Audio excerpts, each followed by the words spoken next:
Ini aku mau cerita tentang pengalaman aku soal jerawat. Jadi aku mau cerita tentang acne story aku dari dulu sampai sekarang, lihat.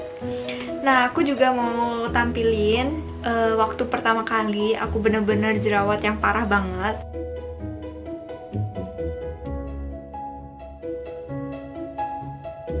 Jadi aku itu jerawatan itu sejak aku SD. Jadi kelas 5 SD aku tuh udah jerawatan sebenarnya.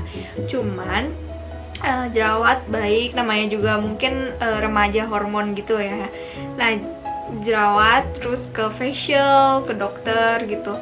Nah, itu mendingan. Terus ada lagi kecil-kecil. Kalau aku jerawat termasuk adalah jerawat yang kecil-kecil, jadi bukan jerawat yang gede gitu ya. Jadi jerawat aku itu jerawat kecil. Terus juga aku suka ke dokter sejak aku SD kelas 5, kelas 6. Nah, aku tuh mulai jerawatan gitu ya, dan beruntusan kecil-kecil gitu. Dan biasanya itu waktu dulu tuh di T-zone gitu lah, T-zone, jadi di dahi, bagian sini. Aku itu gampang beruntusan, jerawatan, terus juga gampang merah-merah, kadang kering, tapi kadang-kadang juga berminyak. Jadi muka aku lebih ke arah berminyak sih. Cuman kayak kalau aku kelamaan juga kadang-kadang kering, jadi nggak jelas deh. And aku itu pokoknya sensitifnya parah sampai, jadi SD kan aku ke dokter hilang oke lah ya. Terus SMP mendingan, terus ada jerawat lagi. Terus akhirnya aku ke klinik-klinik gitu untuk berobat. Kalau aku udah oke, biasanya aku agak lama di klinik itu. Cuman lama-lama kayak aku harus pakai salep terus. Jadi kayak aku takut ketergantungan gitu. And aku SMA. Nah, SMA aku itu gampang konsumtif gitu loh. Jadi ngelihat apa terus pengen, ngelihat apa pengen gitu kan. And aku lihat ada vitamin buat jerawat gitu, buat muka, dan itu emang udah ada BPOM-nya, terus juga masuk TV gitu loh, maksudnya emang terkenal gitu loh. Aku nggak mau sebutin, cuman aku konsumsi itu setiap hari, jadi emang kayak pil gitu loh modelnya, bukan yang kayak sirup atau krim gitu ya, jadi ke pil buat dalam gitu. Aku minum, ternyata kok nggak cocok ya, kayak ada jerawat kecil-kecil gitu. Jadi awalnya nggak ada, terus tiba-tiba ada. Mungkin hormon, aku nggak mikir yang gimana-gimana, karena ya namanya hilang jerawat gitu kan, jadi nggak mikir oh ini gara-gara vitamin itu. Mengandung ada vitamin yang nggak boleh aku makan ternyata. Jadi aku tuh agak alergi dengan beberapa vitamin yang mengandung vitamin B, vitamin E, terus juga ada T3. Nah, aku nggak bisa sama sekali pakai vitamin B, E, dan T3 karena langsung beruntusan gitu. Akhirnya aku nggak tahu, aku nggak boleh minum itu. Kalau PMS itu emang jerawatan, jadi kalau aku lagi PMS gitu, aku jerawatan tuh lumayan. Cuman kalau untuk sekarang enggak, pas dulu ya, pas dulu itu lumayan banget kalau aku lagi PMS. And terus pas SMA aku belum makeup gitu sih, jadi masih pas kelas 3 SD gitu, 3 SD, 3 SMA, 3 SMA, 2 SMA gitu. Nah, aku mulai pakai makeup, cuman aku cobain salah satu makeup dan aku ternyata nggak cocok. Dan abis itu aku ke RH. Aku berobat 2 tahun di RH, terus juga dikasih salep, dikasih obat minum gitu. Dan aku perawatan itu 2 tahun, dan jujur itu langsung mendingan jauh ya, mendingan jauh.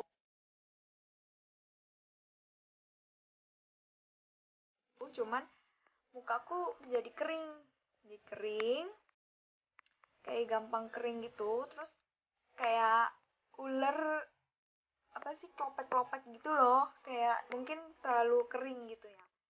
Jadi aku stop 2 tahun itu, udah mendingan sih kan, terus gitu kayak ya udah deh gitu. And akhirnya udah lama kayak cuma cuci muka biasa-biasa gitu, pakai masker segala macam biasa. eh aku pakai makeup juga kan, terus ternyata aku kan emang sensitif mukanya, jadi kayak gampang banget jerawatan lagi kan. Akhirnya aku ke dokter Kun. Jadi dokter Kun tuh gak tiba-tiba sih, jadi dede aku itu temennya ada di dokter Kun. Nah akhirnya aku yaudah deh, coba aja deh, soalnya awalnya aku nggak mau karena jauh banget.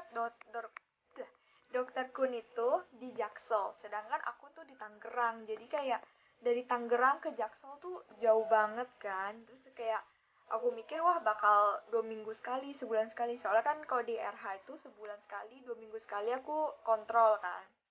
Nah kalau ini enggak, ternyata cuma 3 bulan sekali, 6 bulan sekali. Jadi kayak jarang banget aku harus kontrol. Terus aku mikir oke deh, soalnya jauh banget kan, kayak harus ke Jaksel dari Tangerang gitu kan, demi kontrol.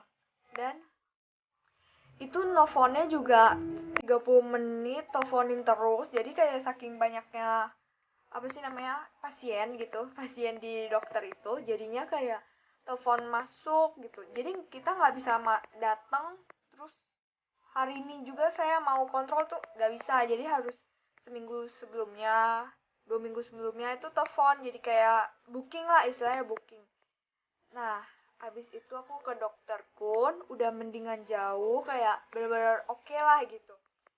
Terus aku nggak pernah berani lagi pakai masker, terus nggak pernah berani lagi makeup gitu, kosmetik lagi, bener-bener aku free, nggak ada kosmetik, nggak ada makeup, skincare pun nggak. Jadi kayak cuma dari obat itu, obat dokter Kun, terus juga facial washnya juga dari dia, jadi benar-benar dari dia semua, obat minum juga dari dia. And ya udah deh, aku apa dari dia semua udah mendingan jauh. Aku juga malas minum kan, lama-lama kayak aku takut ketergantungan gitu sama obat dari dulu. Jadi dari dulu aku takut tergantung sama obat, akhirnya aku stop. Dari dokter Kun itu cuma aku pakai obat jerawatnya kalau lagi muncul, terus juga obat minum itu jaga-jaga gitu, sama facial wash. Jadi krimnya kan banyak tuh, kadang-kadang dapet ya. Nah aku nggak pakai semua. Nah udah mendingan jauh, aku stop dulu deh, soalnya kan kayak takut tergantung obat gitu kan.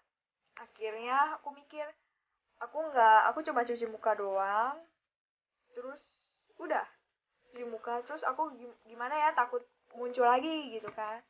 Akhirnya aku belilah masker. Awalnya aku mikir kan takut, namanya umur kan lama-lama takut keriput apa gitu. Akhirnya aku beli masker. Aku bingung masker apa ya yang mau aku pakai, soalnya kan aku juga nggak tahu kan, takutnya aku salah lagi. Akhirnya aku pakai masker dari Alopek.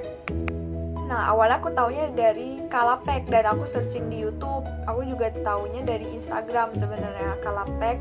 Terus aku searching di YouTube apa sih Kalapek gitu kan. Terus buat mutihin muka gitu. Terus aku mikir kayaknya nggak usah deh mutihin muka, kayaknya maksudnya aku kan lebih ke sensitif gitu, mukaku sensitif, jadi bukan kayak untuk tujuan memutihkan kan. Akhirnya aku lihat lagi temennya apa sih, ternyata ada Alopek. Nah itu buat sensitive skin. Nah ini aku cocok banget. Jadi awalnya tuh aku pakai nggak ada reaksi apa-apa, kayak biasa aja gitu, kayak pakai masker terus udah nggak ada kayak gimana banget, kayak nggak ada gimana gitu. Terus akhirnya aku pakai 2 kali 3 kali, ternyata enak juga ya, kayak adem. Terus sekarang udah nggak pernah jerawat lagi. Maksudnya jerawat kecil ada ya, cuman kayak nggak kayak dulu gitu. Terus juga nggak gampang gatel, nggak gampang merah-merah juga kayak dulu. Jadi aku beruntung banget sih, kayak aku ke dokter udah oke. Terus aku perbaikin, aku stop obat, aku pakai masker. Terus cara lainnya apa? Nah cara lainnya itu aku cuci rambut setiap hari. Jadi kalau cewek mungkin 2 hari sekali gitu ya. Nah itu wajar kalau cewek 2 hari sekali sebenarnya. Nah aku itu harus setiap hari cuci rambut. Terus bersihin muka itu aku mandi pastinya kan. Terus juga kalau lagi makeup aku cuci muka itu bisa 3 kali. Jadi kalau orang kan mungkin 2 kali gitu ya bisa, kok aku nggak bisa, jadi harus 3 kali lebih gitu. 3 kali lah aku cuci muka. Terus ganti spray ranjang, terus sama bed cover. Jadi sering banget, jadi spray itu aku ganti seminggu sekali, bed cover mungkin 3 minggu 4 minggu sekali. Jadi sebenarnya akne aku ya udah tuh lihat, sebenarnya tinggal bekasnya gini gitu.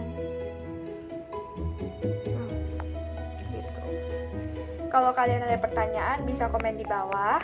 Terus kalau kalian juga mau tips atau apa bisa juga komen di bawah, karena aku bikin video ini sesuai kenyataannya, pengalaman pribadi aku tuh. Ya gitu aja sih. Kalau masker alami biasanya aku recommended itu putih telur. Nah putih telur, putihnya aja cus dikocok, habis itu dipakai masker 15 menit 20 menit ya. Kayak gitu sih kalau masker alami ya. Kalian butuh tips atau kalian minta aku apa bisa komen di bawah. Thank you for watching. Don't forget to like, comment, and subscribe. See you in my next video. Bye bye.